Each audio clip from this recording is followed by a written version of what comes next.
Hello and welcome. In the last few years on this channel, you've seen analysis of a wide variety of items for the chemistry and isotopic ratio. For your entertainment, I conducted analysis on lake water, meteorites, animal bones, cheese, gasoline, various fruits, river water, urine, snow, fish, rocks, drinking bottle and tap water, mineral deposits of all kinds, and more vaguely entertaining everyday things.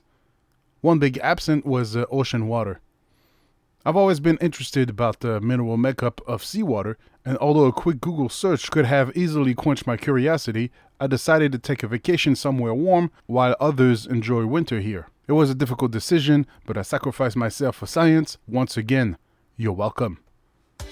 So on this video, I'll collect a sample from a beach on a tropical island and look at the inorganic composition of seawater. Of course, this is just a quick look at the tiny portion of the ocean, and constitute in no way a reference of any kind. This is just a glimpse at the chemistry from a single point. As expected, chlorides and sodium are overwhelmingly represented in seawater. I measured 20,622 ppm for chloride and 11,000 ppm for sodium, which matches the accepted average ocean value. The difference is our first indication that more than table salt is dissolved in the water. The common ion gives the following results: nitrates at 45 ppm, sulfates at 2,770, 755 ppm of magnesium, and 390 of calcium. The pH was measured at 8, mostly due to the carbonates' presence at 77 ppm, which is about half the accepted average of 140.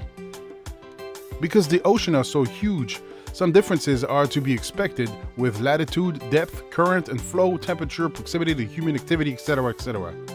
But overall, the salinity remained constant. This may sound weird until you look at the Earth as a closed system, where all the water is constantly recycled and always finds its way back to the ocean, one way or another. Now, I was surprised to find 13 ppm of strontium, considering its abundance on Earth, and by that logic, barium with a similar property should also be quite common in seawater. But barium is over 2,000 times less concentrated at 5.8 parts per billion. We've seen this before in the animal bone video, where a similar difference between the two metals was observed. In both cases, life used and discarded minerals and influenced the chemistry of its surrounding and itself. Molybdenum was also fairly high at 15 parts per billion, and for this element far less common than thorium or gadolinium, for example.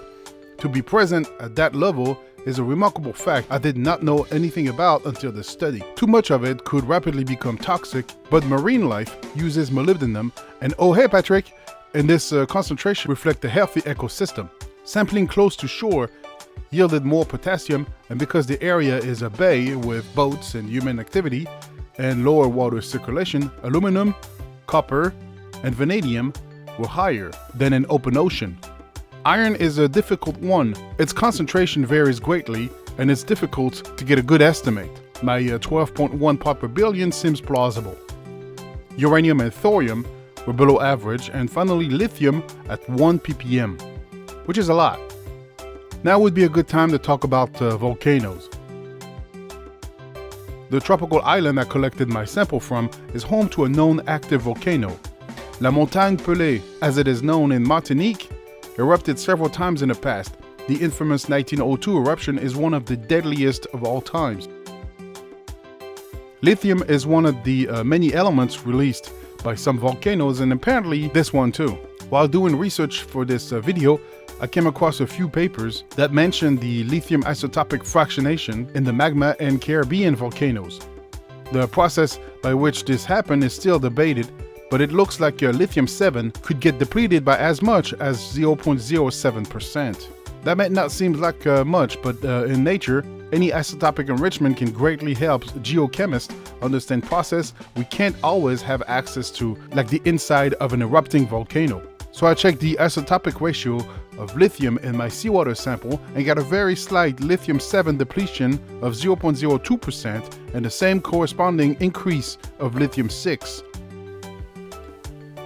Now, what's the takeaway here? Well, from the inorganic perspective, I wouldn't say the water is drinkable, but a small amount won't hurt you. Eliminating the salt will leave a decent water, although probably a bit bitter, but certainly non-toxic. I can't believe I have to say this here, but please don't drink seawater. Also, it was interesting to see the relationship life and chemistry maintained in this environment. Big absent, bromine and iodine. My mistake. Unfortunately, I quickly used up all my sample and will probably have to go back to collect more.